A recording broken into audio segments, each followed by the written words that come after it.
À l'argument d'autorité s'oppose l'argument de raison. Je vous l'avais dit, l'argument d'autorité, c'est un argument qui se prononce et s'utilise une seule fois.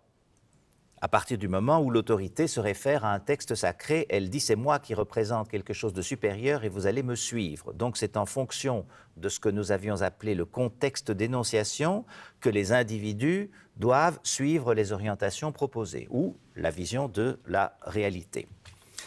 Maintenant, en ce qui concerne l'argument de raison, c'est tout le contraire.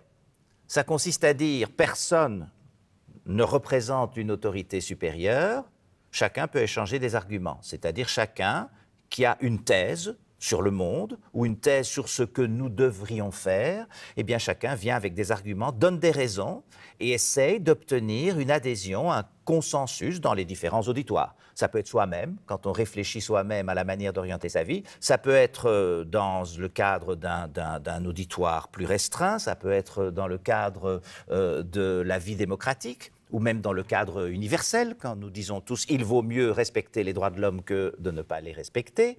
Mais là, chaque fois, on donne un certain nombre d'arguments sur le contenu de l'énoncé. Et donc, ce sont des arguments de raison. Nous raisonnons, nous donnons un certain nombre de raisons pour accepter telle ou telle thèse. Alors, ce qu'il faut savoir, c'est que ce n'est pas facile. Ce n'est pas facile parce que si vous prenez la première catégorie, les faits, après nous prendrons les valeurs. Si vous prenez les faits, on peut croire qu'un fait, c'est quelque chose de facile à établir, bien sûr. Quand vous êtes dans la rue, vous voyez un mur qui est blanc, et vous dites « ce mur est blanc, je le vois bien », et celui qui aurait un énoncé différent et qui dirait par exemple « ce mur est noir », eh bien vous direz « il n'a pas bien vu, on va le mettre devant le mur et il va tout de suite reconnaître la réalité du fait ». Mais il va de soi que des faits tellement simples sont très rares et que la plupart du temps, c'est beaucoup plus difficile à établir. Alors nous sommes ici en train de parler de l'argument de raison, mais pendant que nous le faisons, pendant que les étudiants sont en train de m'écouter, eh bien, il y a des tas de choses qui se passent dans le monde. Et ces tas de choses sont très très importantes quand même pour notre orientation, pour la manière dont nous allons comprendre les choses, parce que nous n'allons pas vivre que dans le cadre de ce cours. Eh bien pour ça, il faut que nous nous informions. Et ces faits vont nous être rapportés par des médiations, qui sont des journaux, qui sont Internet, qui sont les récits des gens qui les ont vécus, etc. Et donc c'est très difficile d'établir des faits. Et nous avons souvent tendance, quand nous établissons les faits, à choisir ceux qui nous arrangent.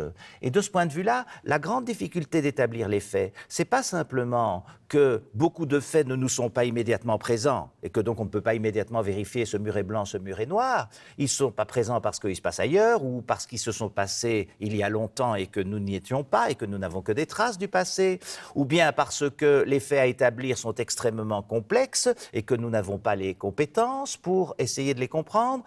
Et dans cette mesure-là, nous les acceptons, mais c'est évidemment non pas parce que nous sommes capables de faire tout le raisonnement, c'est parce que tout simplement, il y a, comme je l'avais dit la dernière fois, des autorités légitimes, des savants, des techniciens, des gens compétents, et donc c'est très très difficile. Et si en plus il y a en nous une volonté qui, vous allez le voir, est très présente, de ne voir dans les faits, au fond, que ce qui nous arrange et d'essayer de se débarrasser des faits qui nous dérangent, ça veut dire qu'établir les faits, il y a beaucoup d'obstacles. Et donc l'exercice de la pensée critique, simplement pour cette action tellement simple qui consisterait à établir les faits, à partir de ça on peut discuter. Les faits c'est le monde commun, à partir de ça on peut discuter, avoir des conceptions différentes. Mais rien qu'établir les faits est très très difficile, ça s'est passé ailleurs, ça s'est passé il y a longtemps, c'est beaucoup trop compliqué et parfois nous n'avons pas envie de les voir parce qu'ils nous dérangent.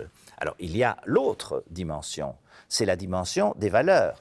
Et ça, c'est aussi très difficile. Je vous avais dit la dernière fois que certains pourraient dire, après tout ça, c'est subjectif, chacun a ses choix. Mais si chacun a ses choix et qu'il n'y a pas moyen de discuter et d'échanger des arguments de raison pour arriver à une sorte de consensus, bon, ça va être la violence ou la loi du plus fort. Donc, il est très, très important que nous puissions échanger des arguments. Mais là aussi, c'est difficile.